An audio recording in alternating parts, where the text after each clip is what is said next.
السلام علیکم، میں ہوں اقبال سحر اور آپ دیکھ رہے ہیں real news world.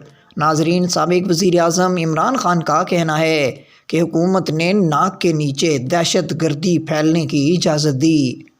Pakistan Tehreek Insaf کے چیئرمین عمران خان نے کہا ہے کہ سازش اور ہارس ٹریڈنگ کے ذریعے قوم پر مسلط کردہ امپورٹڈ سرکار کو ہرگز تسلیم نہیں کرتا۔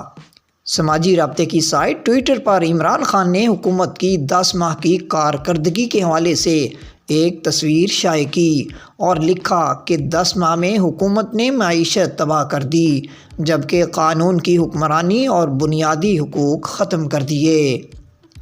انہوں نے کہا کہ حکومت نے دہشت گردی کو اپنی ناک کے نیچے پھیلنے کی اجازت دی۔ اب جب اس پر نظر ڈالتا ہوں تو سوچتا ہوں شہباز شریف اتنا بے شرم کیسے ہو سکتا ہے۔ مزید اپڈیٹ کے لیے ہمارے ساتھ وابستہ رہیں۔ اگر آپ نے ہمارے چینل کو سبسکرائب نہیں کیا تو پلیز کر دیجئے اور بیل آئیکن کو پریس کرنا مت بھولیے تاکہ ہماری نئی ویڈیو کا نوٹیفیکیشن بر وقت آپ تک پہنچ سکے۔ کامنٹ باکس میں اپنے خیالات کا اظہار کیجئے۔ اللہ حافظ۔